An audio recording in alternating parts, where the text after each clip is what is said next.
So, what you shared this morning, Sherry, is the word that's coming forward. Is what I'm dealing with. This whole thing about that came from a broken place, how it challenged me. So I sat down last night and I listened again, like thoroughly listened to it again one more time. Last week's message. What you're talking about is anchors. Right? These I'm going forward in Jesus, still tied to where I come from. And a few people reached out to me about the anchors. Just how it spoke to them. But I need you to understand, I wasn't preaching and teaching as much as I was walking you through my season, which I've been doing since I started this whole message, WIPPA. It's, Lord, how should I say this? Because this is the way it hit me. It's crazy how we teach ourselves, are you listening to me? To grow without actually having to really grow.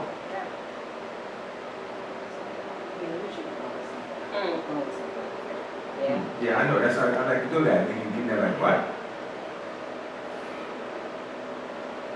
I can be corrected and grow.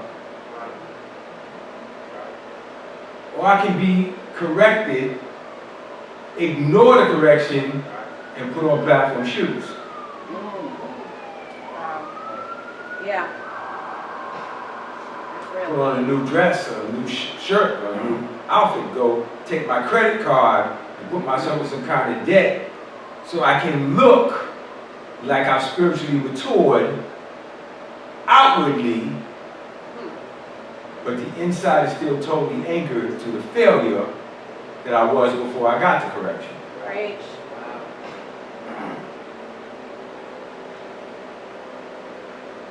The growth that I've experienced and you have experienced is real. I've seen the growth. I've seen the growth in all of you. But then I see the rucksack. Who doesn't know what a rucksack is? Who knows what a rucksack is? Okay, some of you can't. Okay, you can't know and both know. Like either you don't or you do. Some of you raise your hand for either one. Who knows what a rucksack is?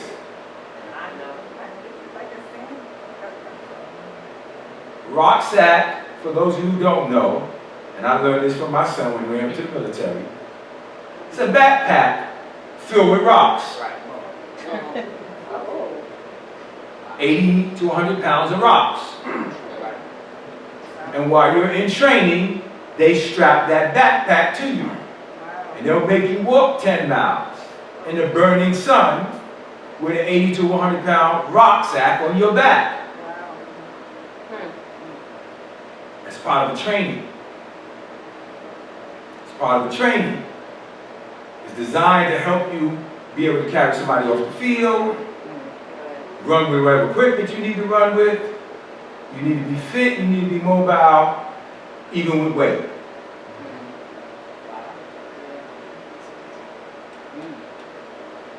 Where am I going? You need to be fit, you need to be strong, you need to be mobile, even with weight. That's what life has taught us. The problem is, there's a time to take that pack off. Cast your care upon the Lord, laying aside every weight, or rolling the whole care of it upon him. Take my yoke upon you and learn of me, for my yoke is easy and my burden is light. Some of us grow, but never lay down the rucksack. So there's elements of your training that you should be past that you're still stuck in. So that's not the point today. Going back to this anchor, where God said, but you're tethered. You keep letting out more line. But you're still locked to something. Am I fair in saying this? That makes you feel safe? Even if you hate it, even if you don't like being chained to it, there's still some kind of sick safety you find in it. That I want to walk with you, Lord, but I need to keep connection to everything I know and love and have bound myself to in case your love is not enough.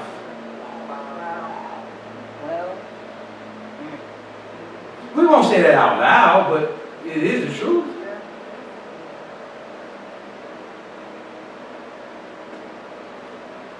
What must it be like to hear the words? Abraham is one of those people who heard it. Paul didn't hear it directly, but he heard it. Several of the mighty men of God in the Bible heard it. Jesus definitely heard it. Listening? Leave everything you know and love and trust behind and follow me.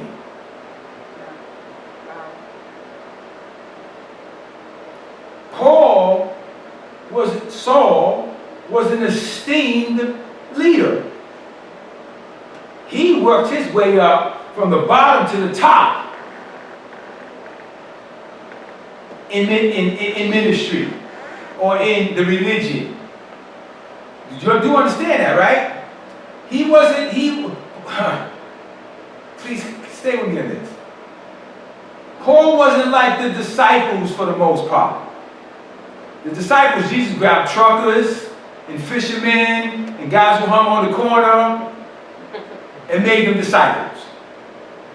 Paul was a learned man, educated, scribe of scribes, Pharisees of Pharisees. He knew the word back and forth. He got to sit in the places with the priests and all of them. They knew him. And now he's in a situation that's demanding him to leave all of his prestige and all of his good name and follow a group he once put to death. Yeah, I'm going to keep painting this because you don't get the total thing. Somebody say untethered. untethered. Let's look at this man's life for a minute from a very serious place. I need you to get this. And I need you to really internalize in your spirit what I'm about to say to you right now. He had to leave everything and come to nothing.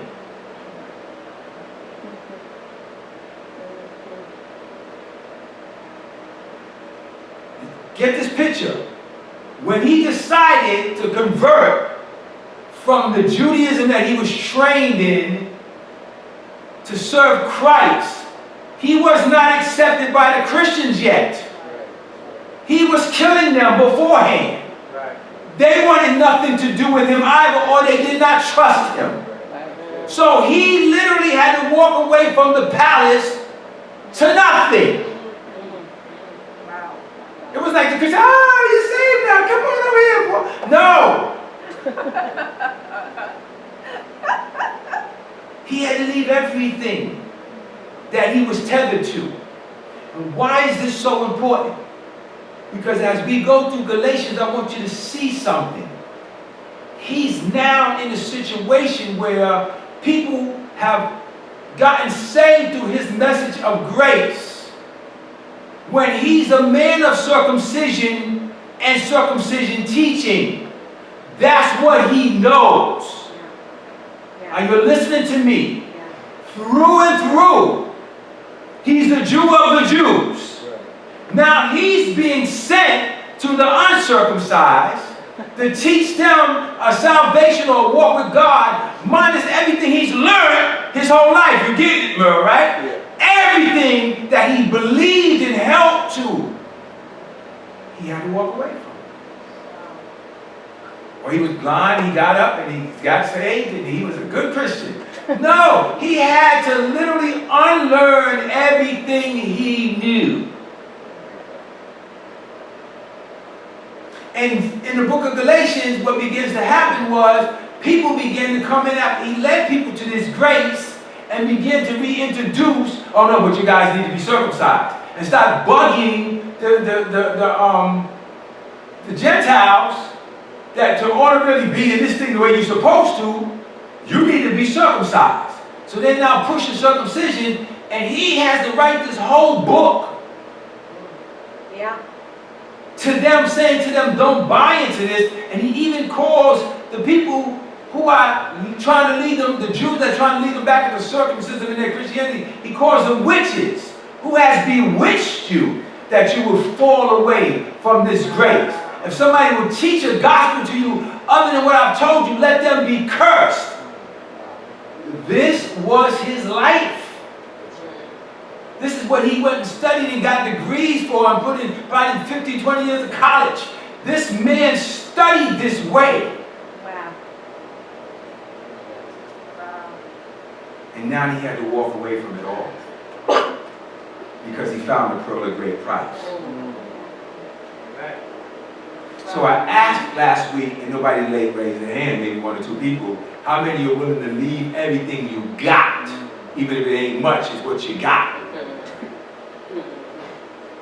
And I made it clear, me and God have been talking these past couple of weeks, and I've declared to him everything. Everything. And that didn't come easy. I didn't say, oh, sure, Jesus. I'm like, I'm going to throw up that Philippians 2:13. You work and we both are willing to do your good pleasure. I'm willing to release Saul to the sea. And when I said it, and it came from a place that I knew it was real, I stood up here and I said it. And I said it in front of you. And you knew it was real. Are you listening? Yes. Did you know it was real? Yes. And right while I was standing there, God said, ooh, I just accepted everything you own as a seed right now in your harvest. It's going to be ridiculous. You better get ready. Right there, I was talking. He said to me, ooh, you know what you just did? You just released everything you own to me. I received it as a seed. Wow. Amen. See, you can't beat God. I didn't even get a chance to give it away yet. Right. And he's already saying, no, yes you did. Yes you did. Because you can give it away physically and in your heart you ain't give nothing.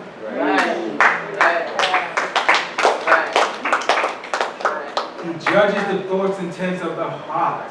That was the question last week. How can he call David a man after his own heart? How can he call Abraham the father of faith? Nothing that they did in what my mind says makes them eligible for those titles. But for some reason in God's eyes it does. Because he judges the thoughts and intents of the heart. So when we talk about going forward in this season, I'm asking you,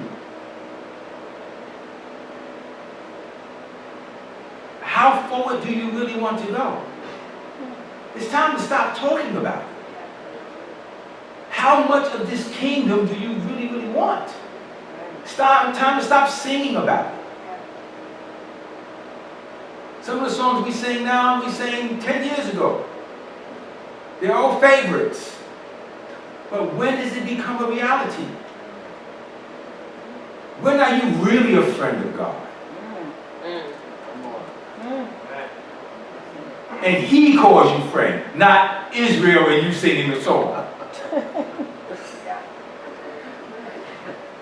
Israel may really believe that. That don't mean you do because you sing it. Right. So I'm calling deep unto deep because I believe, tell me if I'm wrong, I believe that this is a meat house. Yes.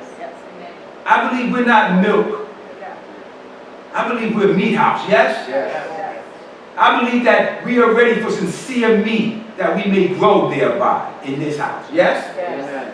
Come on and hear it. Yes. Okay, so here's me. Relinquish all of anything that keeps you from being all that God has called you to be. Amen. Yes. All of anything. Start confessing it if your heart still ain't there yet. Begin speaking and say, God, show me the release. Show me how to let go. Any fears, any doubts, any worry, any lack, any disease, anything financial, emotional. And I'm going to tell you something. A lot of you will let go of financial things and still won't let go of emotional things. God can probably get you clear out your bank account, but not let go of that pain of 15 years ago. That lie that was spoken over you that told you how far you can go and no more. That feeling that if my mommy and daddy don't carry me, I can't survive. I can always call my uncle. And at some point you get to the place where you go like, God, I want to see how you carry me. And I want to give you a chance to totally carry me. Hallelujah. And I don't want, as we said last week, a plan B. I don't want a plan B. I don't want to know that I can run to something else but you. Hallelujah. So for me, I realized my tether was hurts that I didn't build a wall around. I don't know, you ready for this? Yes. Because some of us build walls around our hurts. No, I build the foundation on top of it and just build up. And God said that's good. That's really good. You did real good with that. But there's something rotten and stinking in your foundation. There's a body in there and it smells bad. And the smell is starting to drift up into everything we're building. Are you want to have this conversation? I said, actually, did you want to have it? Yeah. He said, you did good. You didn't lock yourself in a wall and not grow. Some of us lock ourselves in our pains and just don't grow. Am I talking to you? Yes. But I'm different. And maybe some of you are the same. I grew. But I still didn't deal with the decay. Come on. Wow. I said, I'm going to use that to make me stronger. God said, but I don't want you to use that to make you strong. Right. I want you to be strong about my spirit. And my spirit only. Amen. And now there's a height you're trying to go and you can't go because that's still in your foundation. It's not strong enough to support what I want to put on you. Is this a good enough conversation here? They're just looking at me. Give me some response. Let me know that I'm feeding you. Let me know that I'm helping you, that I'm bringing you out something. Yes. We're better than this. I had to stop saying this a couple of months ago. I want us to keep saying it. We're better than this. And when we get better, we still say we're better than this. Right. Hallelujah. We're better than this. Yes. I don't want to play church. Jesus said, I've come that you may be made free. And I'm not happy until everybody's free. Amen. Amen. Amen. Amen. God hasn't told me yet they ain't getting free, move on. So that means I still got some work to do. So I have to find a different way to bring this thing so that you'll get free. If you want to grow, then allow God to let you grow. Stop putting on the appearance of growth. Amen. Amen. That's good. That's good. That's Amen. good. Yes. I didn't plan to go that long, but I guess the Holy Spirit did, so we did. Go back to Colossians real quick. Let's put this in and then let's move on to the next chapter. Or the next scriptures that I'm doing. Colossians chapter 1. Starting at verse 9. And I'm reading this like Paul read to the Colossians.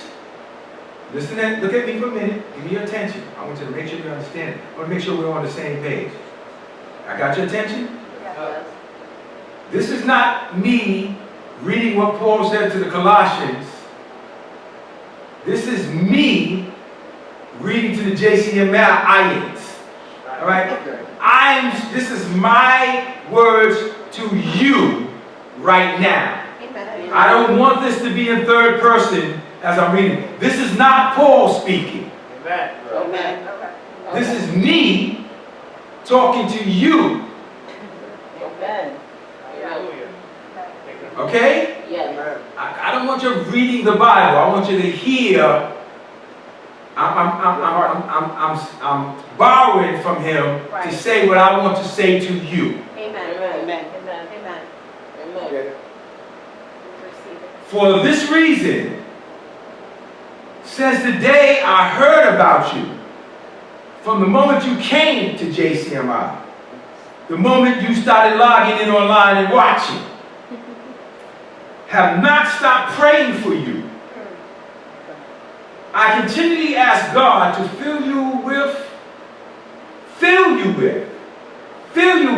the knowledge of His will through all the wisdom and understanding that His Spirit gives. Thank you, Jesus. Thank you, Jesus. Amen. Thank you. Thank you, Something. Jesus. This is me praying for you. Yes, thank you. All of it. Hallelujah. Why? So that you may live a life worthy of the Lord and please Him in every way. Yes. Bearing fruit. Yes. Look at somebody and say, bearing fruit. Bearing fruit. In every good work. Every This is my prayer for you. Yeah. Yeah. That you may know all the knowledge of God and wisdom totally, so that you may live a life pleasing to the Lord, all of you, I'm talking to you, bearing fruit in every good work. Amen. Edward's just getting it, nobody else is getting it. This is my heart to God for you. Yes. This is my cry to God for you. Yes, it is. Hallelujah. Bearing fruit. In every Not being Christian and pretending. right. Bearing fruit. Not running around acting like you got fruit. Bearing fruit in every good work. Who receives it? Hallelujah.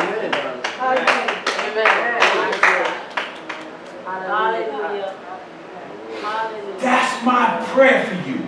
I've claimed that as my own prayer for this house. Amen. Bearing fruit. When you leave here today, when you walk down the street, when you wake up tomorrow, I want to know that you are bearing fruit. Living a life pleasing to God. No tethers and chains. No pains and heartaches. No lies and deceptions. No brokenness holding you down. Bearing fruit in every good work that God has called you.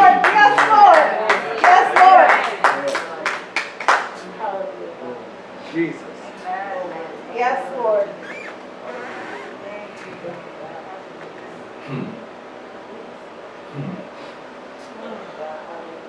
Jesus. Growing in knowledge of God. Being strengthened, I ain't finished yet, with all power. Again, this is my prayer for you. Let me see if you'll get this. How many of you have been around me long enough to know God answers my prayers? This is my prayer for you.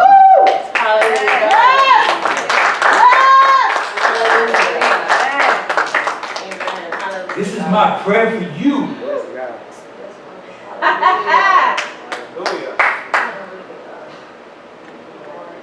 Hey. You know what? Thank you, God. Yeah, take it in. Take it in. Being strengthened with all power according to His glorious might. That's right. Not mine.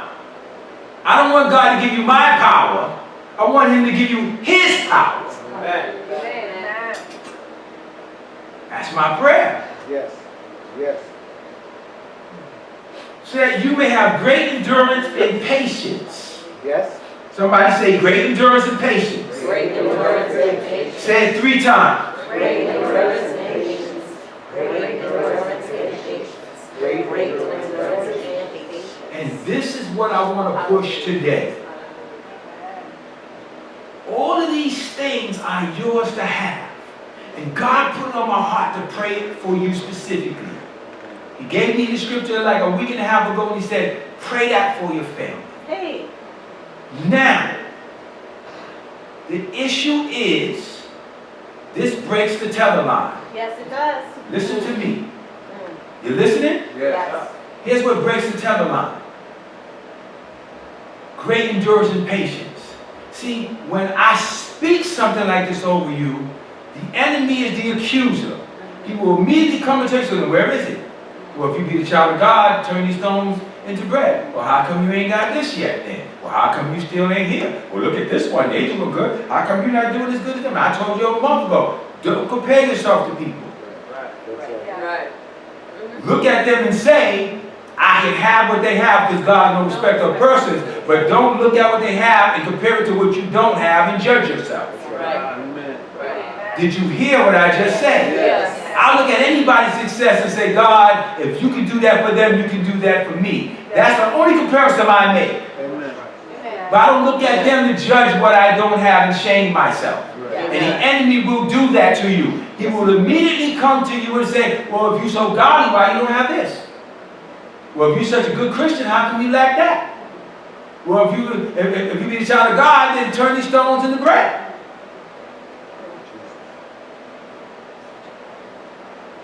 Never do that. I never compare myself to anybody but him. And if you compare yourself to him right, you're going to fall short. Because you realize that it's by his grace that I'm becoming like him and have become what I am, and there's nothing I can do in my own strength, so there's no sense in me getting freaked out about it. Amen. But what breaks the tether is the patience part. Is the patience part. Are you listening to me? Because that's when your mind and your old habits and your old thoughts and your old ways of dealing and all that stuff does not want to give up its space immediately. Are you listening to me? Your old struggles don't want to leave. And a lot of you don't want to let them go. I worked hard for this. I don't see anything. I worked hard for this nothing I got. Okay, so you want to keep it? It makes no sense. But we do it. It's my nothing. Patience makes me say, it's mine. Because God says it's mine.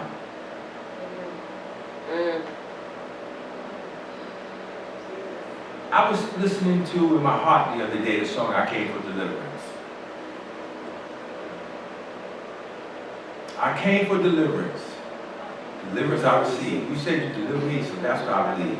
And it goes to it's mine, I know it's mine. And I catch people 10 minutes after they sing that song and the conversation will sound nothing like deliverance. You just saying with all that power and you don't even believe what you said. Because the problem with that kind of statement is people really believe, listen to me, listen to me, listen to me, listen to me. I say it's mine, I claim it's mine, I believe it's mine, and that's all it is.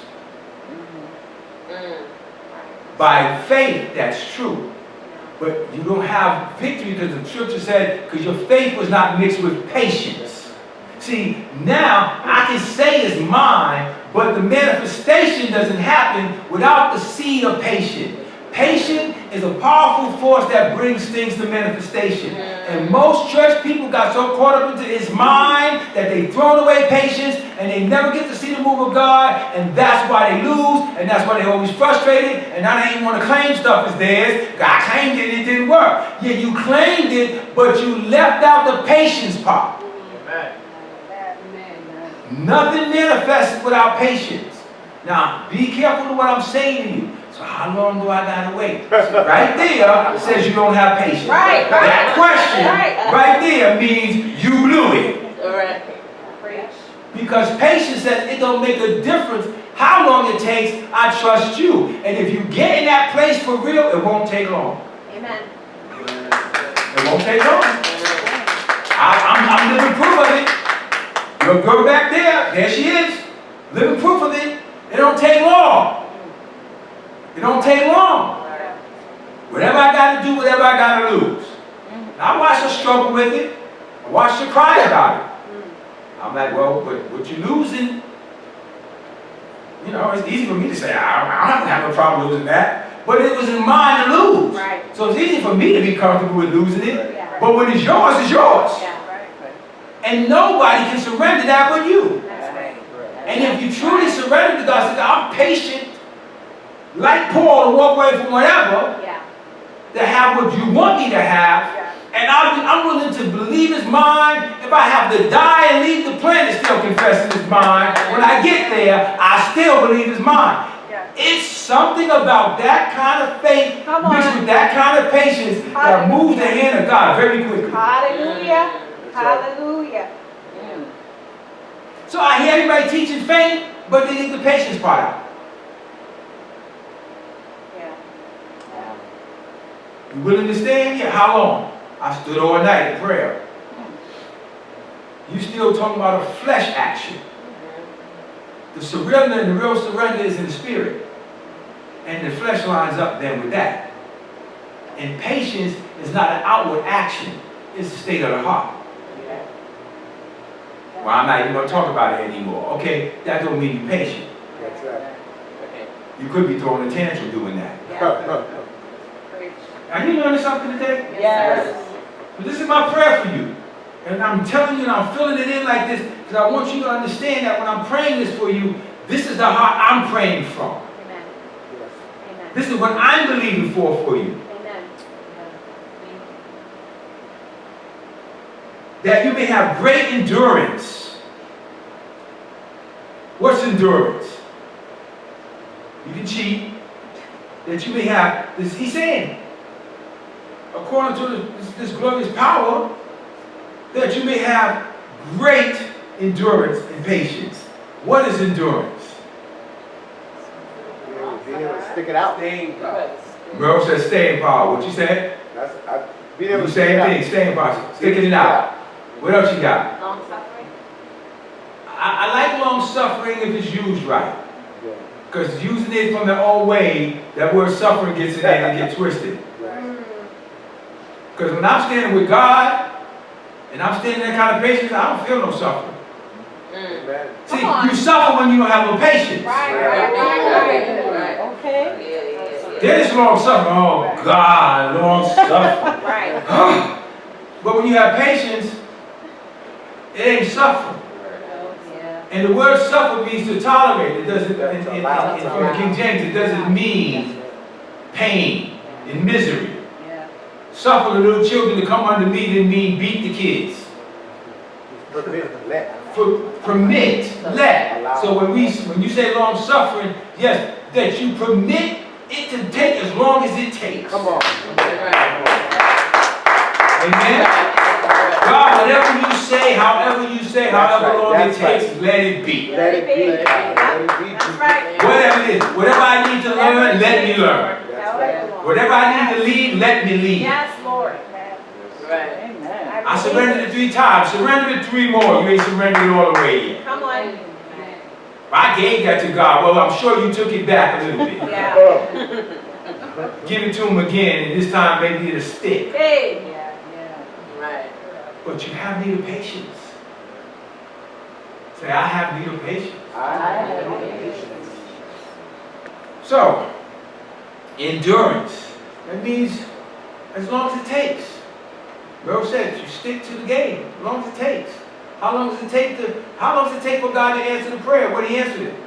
Somebody said to me one time, how do you know when it's God's time? I said, when it happens. When it happens. Come on, can I be honest? I'm just going to take a little side journey.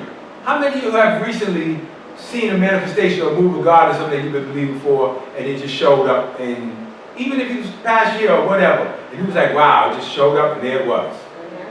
You see hands. When it came up on you, were you shocked? Catch you off guard? I mean, if you did, it did. I mean, you're like, hey, wow, it just happened. Did it happen the way you expected it to? No. No. Okay, so why are you trying to figure out the time? If it happened the way you expected it to, when it happened, you would have missed it. You'd have missed it anyway. Right? So what you need a time for? We don't need it. Did you catch what I just said? Yes. Well, you need to know the time. That's true. The way God brought it, you would have missed it anyway. That's true. And if it sitting right next to you, you would have missed it. You said, well, Lord, where is it? Right. You don't need to know the time. You just need to recognize the season you're in. Yeah. Amen. That's what patience is. That's what endurance is. It says, I trust the season. Yes. Lord, I trust the season. Come on. Lord, I trust the season. Come on. Lord, I trust the season. Trust the season. Come on. I know what happened. It'll happen right on time. So I claim for you and pray for you. Endurance. Patience. Stop looking at the clock on God. Stop watching the pot to see when it boils. Yeah, yeah. Stop. Stop. Because you don't know it when you see it. Yeah. I'm going to wrap up with this. That you may have faith and great endurance, and patience, and giving joyful thanks to the Father who has qualified you to share Yes. in the inheritance of his holy people in the kingdom of light. That means illumination, that means insight, that means brightness. Whenever you see light, you're not talking about light in the room. It's kingdom of light, you're talking about the kingdom of illumination, kingdom of knowledge, kingdom of insight, kingdom of knowing. Amen. Everything here is about that. Think about this. God gives me the instruction to go forward with the Novel Project. I got the money, I got the people, I got the dancers, I got the corporations, we got everything we need set up, we're ready to go. Even the final iteration of the costumes made for the group, all this stuff is coming up. Yes. Yes, Jesus, my time. And then within a week, everything was shut down. COVID. My whole project stopped dead in its tracks. Stopped. You ain't coming to our space and shoot no video. Dancers say, no, we stayed home. This is the beginning of it. Producers, directors, everybody, we out. Some of them had to go get factory jobs. We'll go work in Amazon packing just so they can keep some money coming in. We ain't shooting nothing. Stopped. How did I feel? So everything was there. Potential sponsors, everything. It was lined up, ready to go. And then it stopped short. How did I feel? That's a question. I want to know what you're thinking. How did I feel? How did you feel? You said disappointed, discouraged? Discouraged? Frustrated. Frustrated? Shell, smile. What you say, Shell? He was like, okay, on to the next thing. What you got for me now? That's how I feel. I got everything I got, I still got. Right. I ain't lose nothing. That's true. What's next? Yeah. What do you want me to do now? And because of that, the salon exists. That's right. I took all my attention, just switched, okay, well, I'm doing this now. Right. Patience. I'm fine, that'll be there. Right. I wanted it out by summer. Oh well, there's summer coming next year. Come on. Right. Come on and give me Right. that. Yeah. Patience. Amen. I was fine. You were around me. You saw me. Have any of you ever seen me look like I was trepidating about it? Not all you. I was picked up and moved like nothing ever happened. He said, what happened to the video? I said, it's COVID. What do you mean what happened to the video? We ain't doing it right now. Yeah. Shit, what kind of question is that? Nothing happened. So what you doing? I'm doing something else. I'm doing what the Holy Spirit opened the opportunity for me to do during that time. Come on. Now I got more money. So when this opens back up again, I got even more money I had before. And I don't have to braid ahead. Come on. You see the wisdom of God? Yes. Now recently God spoke to me and said, okay, reach back out to the people, it's time to get started. So I called him and said, well, how are we going to do this? God said, throw a green screen behind him and do it. So I called my producer and said, you ready to go? He said, do it. Well, I've been ready. Found a marketing person, oh my God, I love this. Let's do it. When can you have it to me? I said, I'll have you the video in 2 weeks. 2 weeks? I just said this to her last week. Yeah, 2 weeks. Called one of the members, he's in California. So he's in California, you know how long he's going to be gone. I said, he'll be back. Right on time to do my thing, because that's how my daddy works. Amen. I did what he told me to do. I stopped focusing on myself and took care of somebody else's dream. Yeah. I didn't miss a beat. Didn't complain, oh, now I gotta do this long thing, and now I can't even do my dream, and right? You see none of that? How many of you be willing to do that? Stop your thing and go bless somebody else for a season. See, that's what patience will do. That's right. God, whatever you want, I'm untethered. Tell me what you want me to do. Tell me where you want me to be. Yes. But I had this whole thing planned. It's like, yeah, but no, I didn't, you did. So if you put it on hold for now, then you know what you're doing. Next. No, that's my thing. I gotta do my thing. Okay, well, you keep doing your thing that ain't working. I won't say it on camera because people get upset, but I made so much money doing COVID, it's crazy. I made more money in these few months than I've made the past year. And that ain't the smallest thing. Wow. But I stood in front of you and told you what God said. If you receive this word and you believe what I'm telling you, you will make more money during this time than you did. I said it. I stood right from the church and said it. A couple of you received it and got it. Some of you didn't. That ain't my problem. I got 3 personal bank accounts now. I ain't even talking about the business ones.